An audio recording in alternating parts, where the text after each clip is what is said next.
Hello, my wonderful friends. So, what are we going to talk about today? Well, I've been going through the Facebook groups and what have you. So, my question is, has the Can-Am trike reliability gotten any better since we bought these things? Some of us in like the 2020s. Obviously, data like that is probably not the easiest thing to find. So, I'm gonna have to do this a little deductively. You know, go outside the normal lines of communication. So, what does that mean? Basically, the Facebook groups. Yeah, Facebook groups. Because at the end of the day, that's where a lot of problems are addressed and brought to light just by the questions that people are asking, you know. And let's just face it, that the Can-Am, I think more the Ryker than the Spyder, although the Spyder has been out longer, so that's a little bit of a, I didn't dig that deep other than the model years I have. So the question is, has the reliability improved? Now, I think it has, and there have been a lot of recalls, no doubt. You know, with the Ryker and the Spyders, it's like, you know, what we have? Wheel nuts, the wires inside the fenders. What else was there? Fuel pump. There's been a few, probably more than normal. I think that the Spyders now, it's like a crankshaft. I think that was the most recent one with the, oh, and then there's the, what is it? The sprocket coming off the engine. That was rusting out or rusting in place or something to that effect. Yeah, so they both had their shares of misfortune. With the exception of the wires in the fender, and quite frankly, that was just bad design with the wiring, because if you have a headlight or turn signal wire that gets clipped inside your fender, your engine shuts off. No bueno. That's, you know, why is that on the same circuit? That makes no sense. That's just shitty design. You know, it's been addressed. I have my own fix on that. If and knock on wood, it's still holding. I should also say this: I haven't been out on this in a while. Well, actually, for the past, well, the weather being one thing, but I kind of destroyed my index finger at the, I'll put it, there's the x-ray right there if you want to take a look at it. It's really nasty. And YouTube will not let me put the picture of the actual injury, because it's silly. I was at the gym and something happened. I was on one of the machines and the weight dropped, and it squashed my index finger like a grape. So it's like split open and it's bleeding everywhere. Hurts like an MF. And that was last Monday, so it's only been a week. So I still, there's no stitches, so I had to wait till it kind of scabbed over. It's really, like I said, really nasty, really gross. But, and obviously if you have one of these, if you have a Spyder, you know, you have to shift with your fingers. So you know, probably more upshifting than downshifting. And that was a video I intended to do, but I have not yet get around to it. So please keep an eye out for that one. That should be coming sooner than later. But I do have a ride coming up with my club on Saturday, so I just want to make sure I could operate the Spyder. You know, you upshift with your thumb, but you downshift with your index finger, and maybe you don't, but I downshift on my own a lot, especially on the highway and the twisties and stuff that we're going to be going on. So I want to make sure I could put some pressure on it. It was bad enough trying to get a glove on, you know, because this does hurt. It hurts like hell. It really does. But you got to kind of, you know, power through.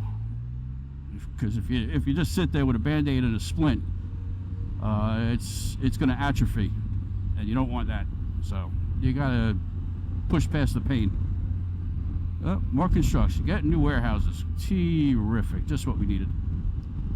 And obviously you can tell this time I'm filming with that camera too over there. I'm gonna try to work it into the video flow. It's we'll see what happens. It makes it better, makes it worse. Let me know down in the comments. Okay, I'm rambling, I know, but this is a very short topic. You know, it's really like it's because I don't have an answer. I don't think anyone has an answer. But have the Can-Ams become more reliable? And I have to, like I said, just by going through the Facebook groups of several I belong to, not under the screen name, so whatever. But if you see one of my videos being posted, that's probably my alter ego. But it turns out that there's a lot less questions being thrown out there as to things needing to be fixed and reliability issues. You know, some questions are eternal. There's always that one person, or not one person, that's like, hey, welcome to the group. Hey, thank you for having me. What kind of speakers can I put on? That's a perennial favorite. Another one is like the gas gauge, and this is like, you know, these are new Ryder questions that, you know, not a reliability thing. Where it used to be like, oh I got this code, I got that code, I got this code. It's like, they do happen, don't get me wrong, but definitely not as many as there used to be. So that means to me, like, if we're getting less of these questions, that means that there's less of these problems.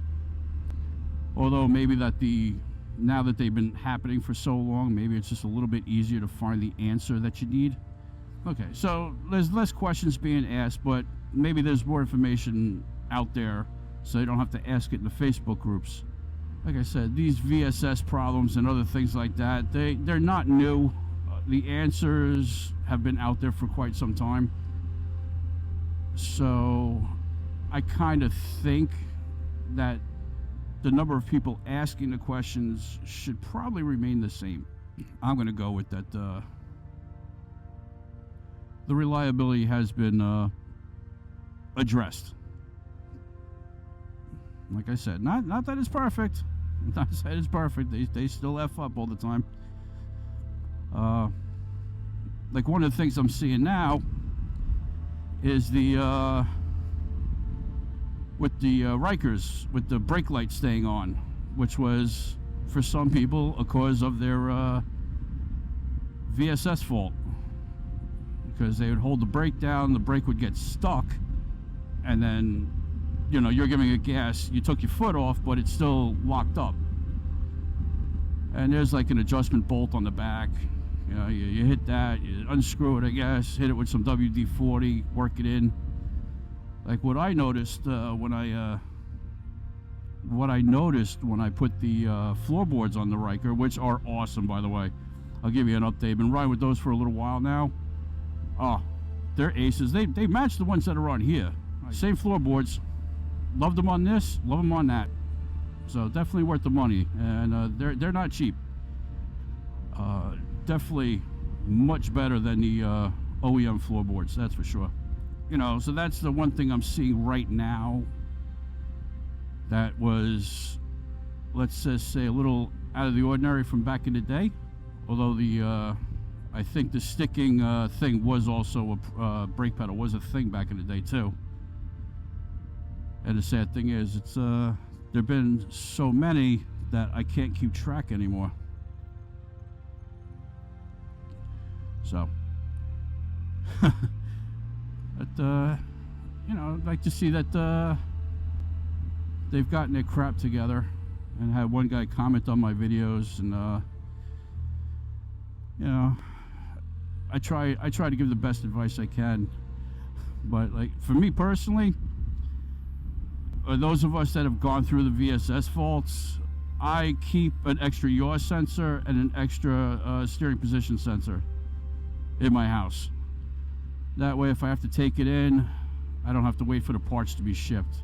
Because it's not a difficult job to do. I don't think you can do it on your own, because you need to calibrate the you have to calibrate the sensor on the Ryker. There's like a lock pin, you got to put that in, that locks the wheels, hook it up to, reinstall the part obviously, and then hook it up to the computer, and then you have to tell the computer where the zero is, and you basically need the computer for that. And you guys looking forward to riding season?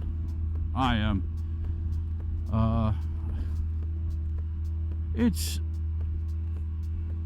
I hope you guys have been riding through the winter. If you can, I've got one guy that follows me. I think he's up in the Klondike or something. He's up in Canada somewhere, and he's like, you're not allowed to ride. Like, the government doesn't allow you to ride a motorcycle between this date and that date, or something to that effect. So, if I'm hearing him correctly, it's regardless of the weather, these roads are shut down for your motorcycle. Got two new local guys. Well, local, everything being relative, but there's two new guys out in New Jersey, which are fairly close by. And I'm not gonna I hate stalking people, but hopefully, because I do ride where they ride. Hopefully we're like trikes in the night. We go past each other at some point. It's like, hey, Jersey Mike, So that'd be nice. I'll tell you, man, things are getting weird. I remember when we used to have seasons. It used to be winter, then it was spring, then it was summer, then it was fall, then it was winter again. It was a process. It's called nature. I don't know what the hell this crap is. Yesterday it was like 40-something degrees. Today it's like 80. It's 80 degrees today. But okay, never trust your dashboard temperature gauge. Yeah, so I think the reliability has come up. Oh man, I'm sorry, I'm rambling all over the place, but if you disagree with me, please let me know down in the comments how you come to your conclusion. That something I'm missing. So if someone's going to tell me, if you're getting a newer year model, like, is the Ryker, is the Spyder reliable? Number one, you have to say compared to what? Compared to a Japanese motorcycle, I'd probably say no.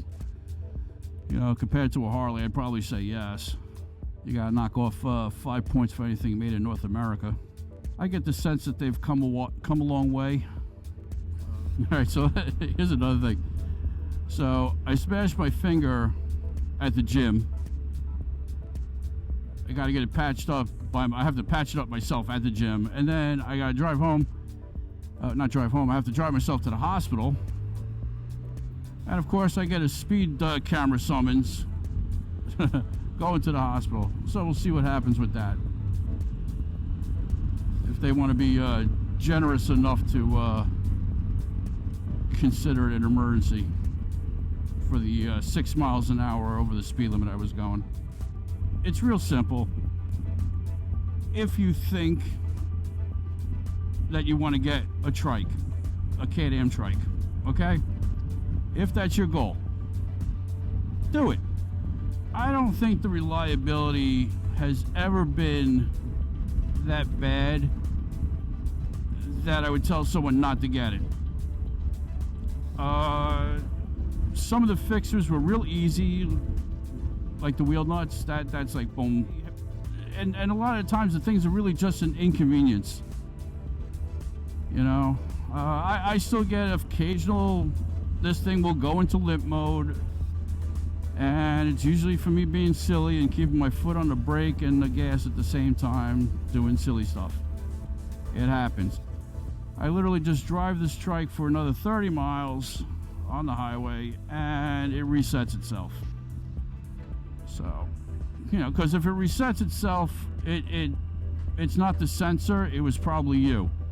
If it doesn't reset itself, then it is more than likely the sensor. Okay? Don't take that to the bank. I'm just saying. Oh, there we go. Groundhog. Yeah. Like I said, I would not dissuade anybody. Another YouTuber actually commented, you know, well, thanks. Try hazard lights, asshole. You know, one of the, another YouTuber commented, and it's a valid criticism, about the technicians not being the best they could be. I try to be a realist about things. Unlike Harley, okay, who have their entire network of dealers and mechanics, Can-Am doesn't have that. So when you go to a dealership, they're selling Hondas, Kawasaki's, Can-Ams, probably KTM's, and then God knows how much used stuff. And these dealers are like your local mechanic. I don't think you're going to get the best technician available at a Can-Am dealer because they're not as popular as other brands. But then again, you could say that one of the good things is that they don't change much. So if you worked on one Ryker, you worked on them all. There's no surprises between this model year and that model year. Many of the parts are the same. They don't change them, which is kind of good. You know, God knows if you, you know, you try to buy an air filter or something like that, and there's like every year they change it. It's annoying. It's hard to stock parts when they keep changing them. So maybe that's a good thing that it doesn't change in some regards, because if you're, like I said, if your mechanic worked on one, he's worked on them all, and if he fixed your problem and he was good enough to find out what it was, that would benefit the next guy. And even technicians, model-specific technicians, you know, I hear these horror stories about these guys taking their Harleys in, and oh, what year is it? We don't work on that. You don't work on that. It's a Harley. Oh, no, we don't work on anything older than 2021 or whatever the hell it is. I've heard those stories. I'm not going to tell you from my own personal experience. I don't have a Harley. Of course, that's when you have to get friendly with the owner of the business, and hopefully that guy's not a jack-off. You know, I've always felt that my auto mechanic was a fair man, because he knows that whenever I do have a problem, I'm going straight to him. So he'll get my business. Quite frankly, nowadays with the internet, you know, I don't think there's any secret knowledge anywhere. You need to find an answer to how to fix a problem, bro. It's like someone's had it, someone's posted it, it's there somewhere. Might have to dig for it. Have to you go to that one place where all questions go to die, which is the forums. Once again, I think you can tell that I'm making this up as I go along. I wasn't really in the mood to make a video, but I was kind of feeling that this needed to be addressed. I hope you enjoyed the video, found it helpful. If you have a different point of view, you disagree with me, feel free to comment down below. Let me know why I'm talking out my ass. Appreciate it. So guys, ride safe. Hopefully your season is starting and you can get back on if you haven't been. Check your tires, check your oil, check your belts, and make sure the mice haven't eaten any wires. And then get out and go do the thing. Enjoy, be safe, and I'll see you guys all next time. Bye.